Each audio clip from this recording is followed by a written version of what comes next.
योगी राम सूरत कुमार, योगी राम सूरत कुमार, योगी राम सूरत कुमार, जय गुरु राया। योगी राम सूरत कुमार, योगी राम सूरत कुमार, योगी राम सूरत कुमार, जय गुरु राया। योगी राम सूरत कुमार, योगी राम सूरत कुमार, योगी राम सूरत कुमार, जय गुरु राया।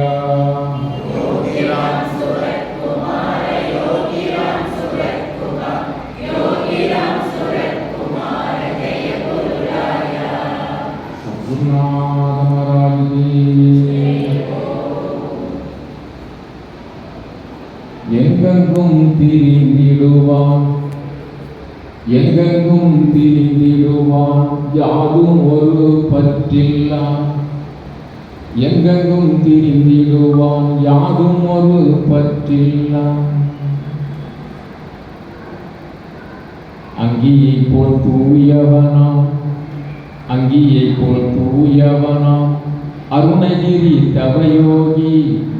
அங்கியை போல் தூயவனாம், அருணகிரி தவயோகி. சிங்கம் போல் நடையுடையான், சிங்கம் போல் நடையுடையான், சிவனனவே வீற்றிருப்பான். சிங்கம் போல் நடையுடையான், சிவனனவே வீற்றிருப்பான். தூயவனாம் யோகி ராம் சூரத் குமார், தூயவனாம் யோகி ராம் சூரத் குமார், என்றென்றும் வாழியவே, என்றென்றும் வாழியவே. எல்லையற்ற கருணை உடைய எல்லாம் வல்ல சத்குருநாதர் யோகிராம் சுரத்குமார் பேரருள் பெரும் கருணையினால் மிக அற்புதமாக நடைபெற்றுக் கொண்டிருக்கின்ற சிறப்புமிகு சத்சங்கத்தில் அருமையாக நாம ஜபம் செய்து பஜனை பாடல்கள் பாடி இங்கு அமர்ந்திருக்கின்ற அன்பிற்கும் பெருமைக்கும் உரிய சகோதரியர்களுக்கும் இன்னும் நல்ல வளமான குரலோடு நல்ல தூய பாடல்களை இறைவனுடைய திருவடிகளுக்கு சமர்ப்பித்திருக்கின்ற அன்பு சகோதரிக்கும் மற்றும் இந்த நிகழ்விலே வரவேற்புரை நல்கியிருக்கின்ற அன்பிற்கும் பெருமைக்கும் உரிய திரு எம் சம்பத்குமார் அவர்களுக்கும் இந்த நிகழ்ச்சியிலே இதனை இதனால் இவன் முடிக்கும் என்று ஆய்ந்து அதனை அவன் கைவிடல் என்பார்.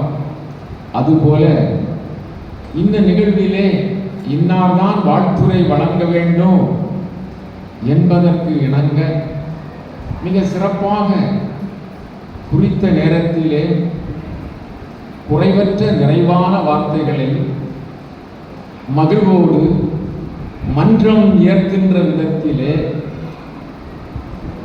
அருமையாக வாழ்த்துரை வழங்கி அமர்ந்திருக்கின்ற நம்முடைய அன்பிற்கும் பெருமைக்கும் உரிய ஐயா பழனிசாமி அவர்களுக்கும் ஐயா சா ஈஸ்வரமூர்த்தி ஐயா அவர்களுக்கும் இன்னும் இந்த நிகழ்ச்சியிலே நன்றியுரை வழங்க இருக்கின்ற அன்பிற்கும் பெருமைக்கும் உரிய சகோதரர் வேலுமணி அவர்களுக்கும் நம்முடைய அன்பு சகோதரர் தினேஷ் அவர்களுக்கும் இன்னும் இந்த யோகிராம் சுரத்குமார் நாமா ட்ரஸ்டை சார்ந்த அத்துணை நல்லுணங்களுக்கும் இந்த நிகழ்விலே பங்கு பெற வேண்டும் என்று சொல்லி பகவானுடைய அருளாசியிலே ஈர்க்கப்பட்டு இன்று அவருடைய அருளினாலே அவருடைய திருத்தாள்களை வணங்குவதற்கான பாக்கியம் பெற்று இந்த அவையிலே வருகின்றிருக்கின்ற அத்துணை மெய்யன்பர்களுக்கும் சத்த அடியார்களுக்கும்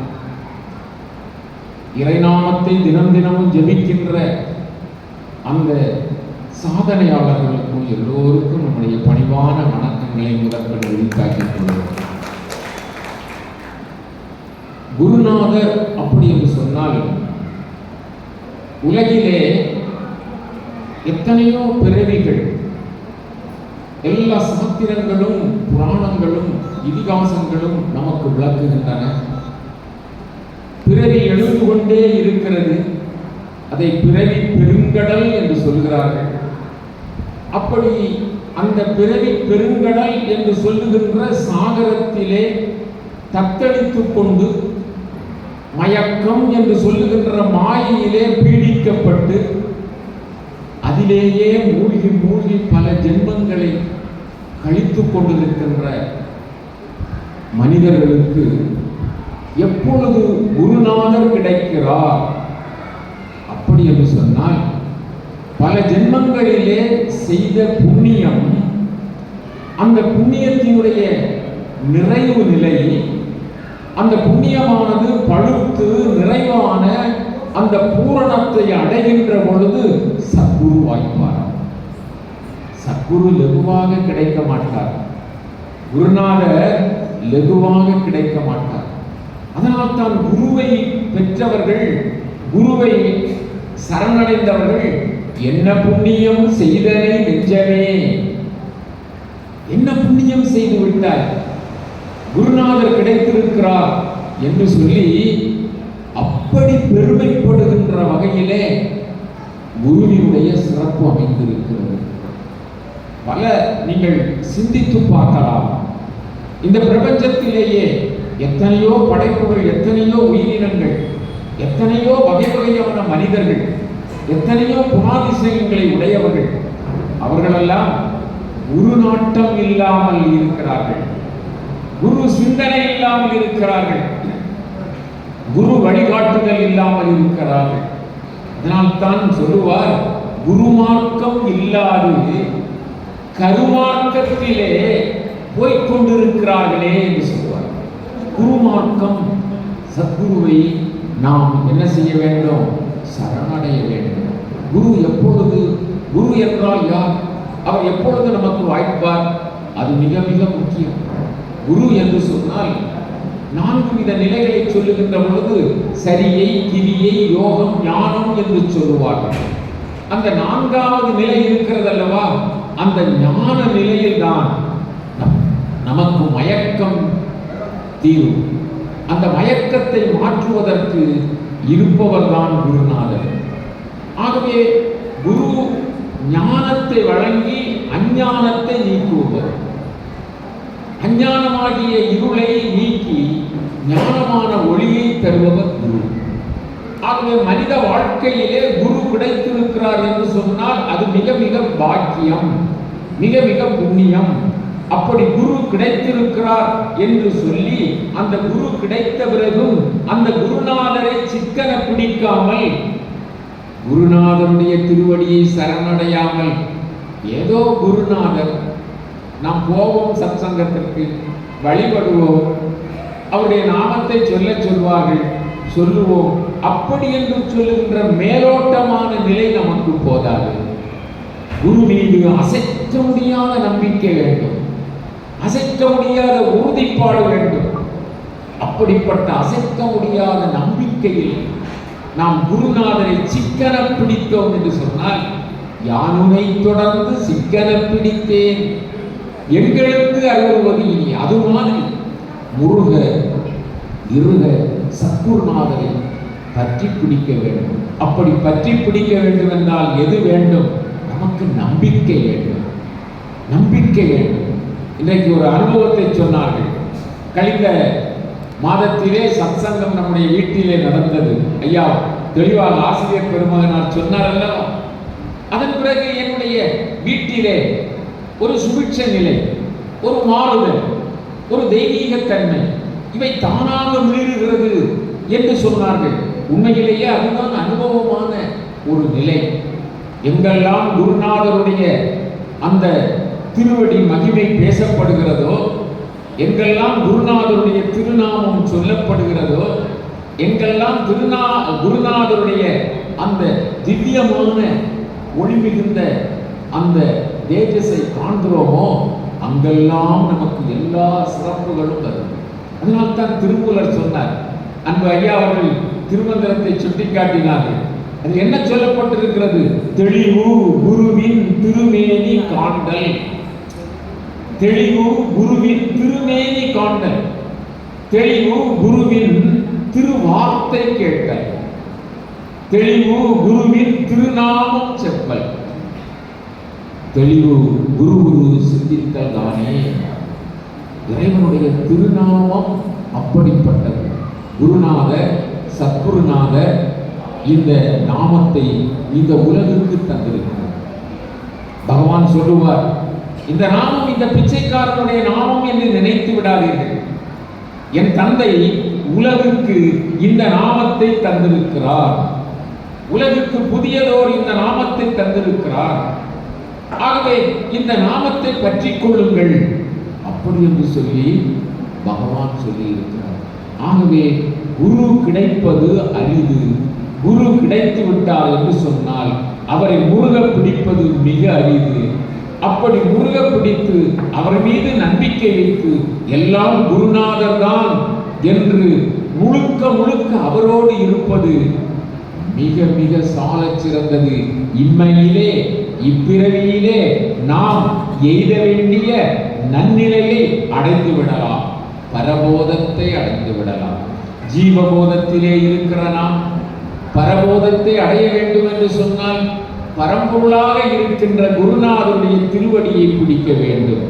குருநாதர் தான் தீயவற்றை அகற்றி, குருநாதர் தான் எல்லா விதமான தீங்கினையும் அகற்றி, குருநாதர் தான் பல ஜென்மங்களில் செய்திருக்கின்ற சஞ்சித மூட்டையாக இருக்கின்ற வினைகளை எல்லாம் தீப்பொறியானது பஞ்சினை எப்படி அழித்து விடுமோ, ஆயிரம் ஆயிரம் பஞ்சு மூட்டைகள் இருந்தால் கூட ஒரு தீப்பொறி நிமிட நேரத்தில் அழித்து விடும் அல்லவா?